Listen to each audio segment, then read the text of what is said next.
Western Game by Ellen Raskin. Chapter 1. The Sunset Towers. The sun sets in the west. Just about everyone knows that. But Sunset Towers faced east. Strange. Sunset Towers faced east and had no towers.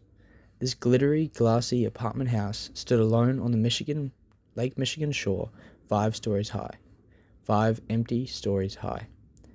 Then one day, it happened to be the 4th of July, a most uncommon-looking delivery man rode around town slipping letters under the doors of the chosen tenants-to-be. The letters were signed Barney Northrop. The delivery boy was 62 years old, and there was no such person as Barney Northrop.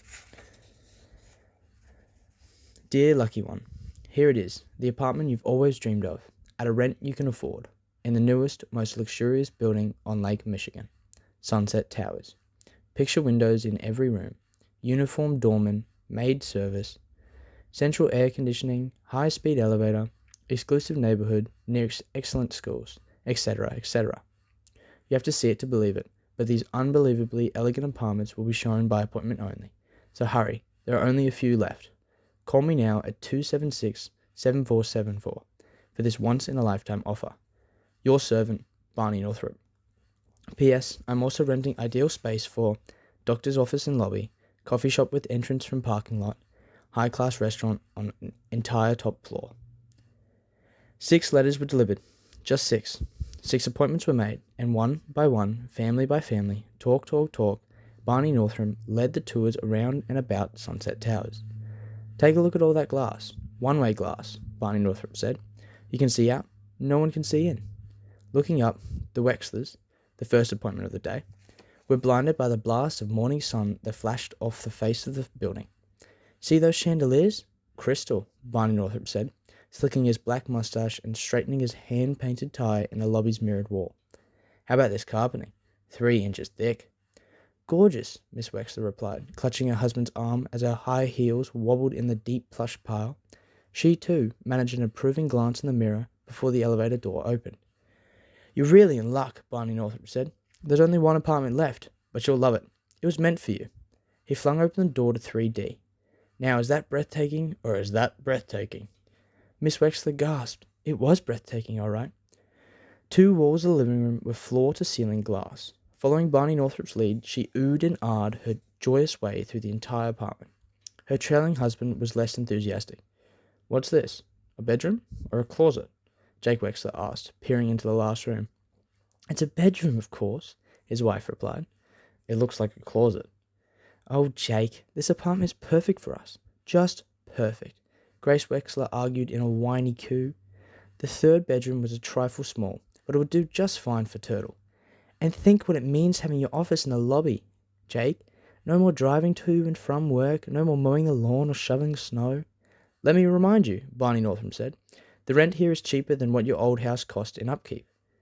How would he know that? Jake wondered. Grace stood before the front window where beyond the road, beyond the trees, Lake Michigan lay calm and glistening. A lake view! Just wait until those so-called friends of hers with their classy houses see this place. The furniture would have to be reupholstered.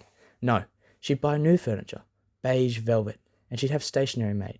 Blue, with decal edge, her name and fancy address in swirling type across the top. Grace Wexler. Grace Winslow Wexler. Sunset Towers. On the lake shore.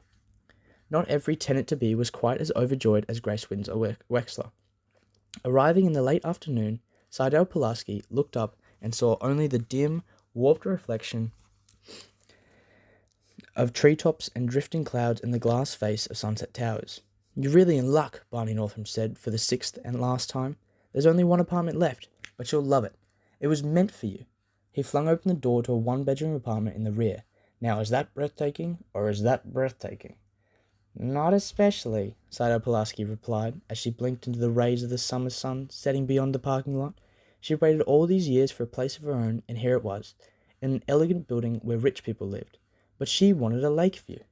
The front apartments are taken, Barney Northrop said. Besides, the rent's too steep for his secretary's salary. Believe me, you get the same luxuries here at the 1/3 of the price. At least the view from the side window was pleasant. Are you sure nobody can see in? Seidel Pulaski asked. Absolutely, Barney Northrop said. following her suspicious stare to the mansion on the North Cliff. "That's just the old Westinghouse up there. Hasn't been lived in for 15 years? Well, I have to think it over.